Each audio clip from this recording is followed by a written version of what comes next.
మనం మొత్తం వాడుకున్న తర్వాత యాజ్ ఆన్ టుడే నీళ్లుండే పరిస్థితికి వచ్చింది.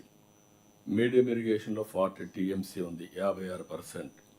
మైన్ ఇరిగేషన్లో 131 ఉంది, ఇది దగ్గర 63.76. అన్ని చెరువులు నింపాలనుకున్నాం, కొద్దివరకే జయప్రదమయ్యాం. ఈ చెరువులు నింపిన దానివల్ల గ్రౌండ్ లెవెల్ పెరుగుతూ ఉంది. ఇంకొక పక్కన మనకు ఎక్కడికక్కడ వాటర్ కూడా యాజ్ ఆన్ టుడే స్టాక్ ఉండే పరిస్థితికి వచ్చింది. 24, 25, 52.92% మనం చేసుకోగలిగాం, అప్పుడు కూడా కష్టపడి. ఈ సంవత్సరం 60.75కి వెళ్ళాం.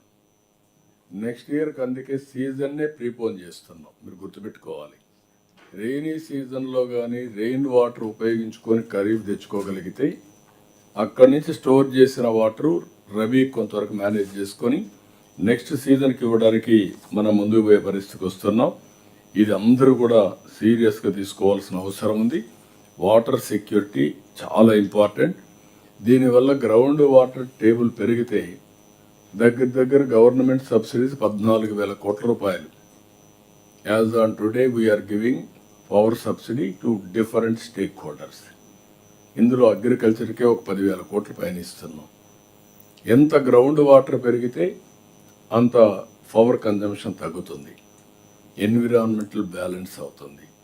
ఫ్లోరైడ్ కానీ లేకపోతే మీకు ఈ యొక్క సెలైన్ కానీ ఇవన్నీ తగ్గే పరిస్థితి వస్తాయి.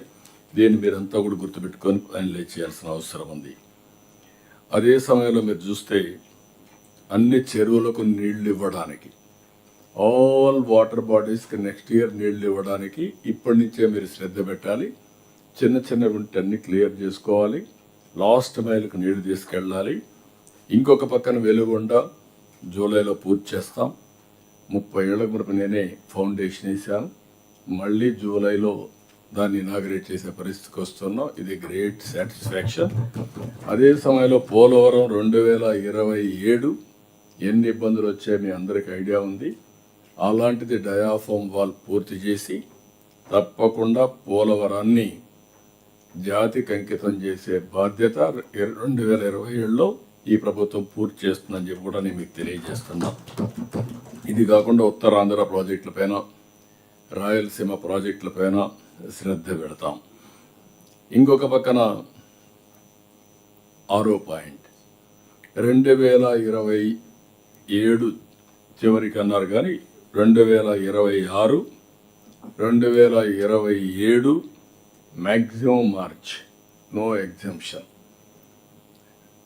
ఎక్కడ కూడా భూ వివాదాలు లేని రాష్ట్రంగా తయారు చేస్తాం. No compromise on that. అందుకే నేను ఎవ్రీ మంత్ 9th ఒక ప్రోగ్రాం పెట్టుకున్నాను. ఆ మంత్లో చేసినట్టన్నీ కూడా కంప్లీట్ చేయమన్నాం. బ్లాక్ చైన్ టెక్నాలజీ తీసుకొచ్చాం, క్యూఆర్ కోడ్ పెట్టాం, సర్వేలు పర్ఫెక్ట్గా చేస్తున్నాం, ఈకేవైసీ తీసుకుంటున్నాం. ఇవన్నీ తీసుకున్న తర్వాత ఎక్కడన్నా డిస్ప్యూట్ ఉంటే దాన్ని ఏ విధంగా పరిష్కారం చేయాలని చేస్తాం. ఎడ్యుకేట్ చేద్దాం అమాంగ్ ఫార్మర్స్ కానీ, బ్రదర్స్లో కానీ, ఫ్యామిలీ మెంబర్స్ కానీ అందరిని ఎడ్యుకేట్ చేద్దాం. ఫైనల్గా ఎక్కడ కూడా భూ వివాదాలు లేకుండా చేయడం మన బాధ్యత. మొన్న నేను చూశాను, ఇది కూడా మీరు గుర్తుపెట్టుకోవాలి. ఒకే వ్యక్తి డిఫరెంట్ పీపుల్కి పిటిషన్ ఇస్తూనే ఉంటాడు. ఇది ఒక పిటిషన్ కల్చర్. దానికి కూడా నేనేమన్నానంటే ఎస్టాబ్లిష్ చేసిన తర్వాత ఫ్యాక్ట్స్ అన్నీ ఒకసారి అందరం ఎగ్జామిన్ చేసిన తర్వాత వాస్తవాలు పోర్టల్లో పెట్టేస్తే ఎవరి దగ్గరకు వచ్చినా అది చూసి అతనికి ఎడ్యుకేట్ చేస్తాం. అంటే మనం ఆశ క్రియేట్ చేస్తున్నాం. ఎవరి దగ్గరికి పోయినా మన దగ్గర రికార్డు ఉండడం లేదు. ఇది ఒక పెద్ద లిటిగేషన్ అయ్యే పరిస్థితుంది. ఇది కూడా క్లియర్ చేస్తాం. ఇంకొక పక్కన మీరు గుర్తుపెట్టుకోవాల్సింది పీజీఆర్ఎస్ కూడా. పబ్లిక్ గ్రీవెన్స్ వస్తే ఎక్కడికక్కడ పరిష్కారం చేయాలి, చాలా వరకు ఫోకస్ చేస్తున్నాం. రెండోది, ఎవ్రీ కాన్స్టిట్యున్సీకి ఒక నోడల్ ఆఫీసర్ ఉన్నాడు. ఆ నోడల్ ఆఫీసర్కి అప్పచెప్పి ఎవరైనా రాంగ్ మార్కింగ్ చేసి రాంగ్ పర్సన్స్ దగ్గర ఉంటే అవన్నీ కూడా మనం కంప్లీట్ చేయడానికి ఏం చేయాలో పద్ధతి ప్రకారం కరెక్ట్ పర్సన్ పంపేయడం, అకౌంటబిలిటీ ఫిక్స్ చేయడం, సమస్య పరిష్కారం చేయడం, ఇవన్నీ కూడా మార్క్ చేయగలిగితే చాలా వరకు ల్యాండ్ ఇష్యూస్ పోతే 70% ఆఫ్ డిస్ప్యూట్స్ తగ్గిపోతాయి. ఒక ఫైనాన్స్ ఇన్వాల్వ్మెంట్ ఉంటే ఎలిజిబిలిటీ ప్రకారం ఏం చేయాలని చేస్తాం. దీన్ని కూడా మీరు గుర్తుపెట్టుకోవాల్సిగా నేను కోరుతున్నా. ఇంకొక పక్కన క్లియర్గా మీరందరూ కూడా ఎన్ని నేను రిఫార్మ్స్ మాట్లాడినా, ఎన్ని పనులు చేసినా అధికార యంత్రాంగం మొత్తం క్షేత్రస్థాయికి పోతే తప్ప మనకు వాస్తవాలు తెలియవు. ఈరోజు కేస్ స్టడీ మీ అందరికీ.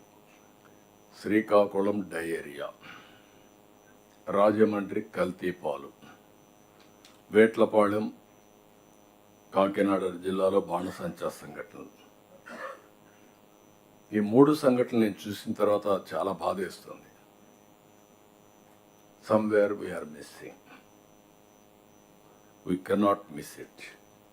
అందుకే నేను చెప్తున్నా, ఈరోజు చాలా కఠినంగా ఉంటాం.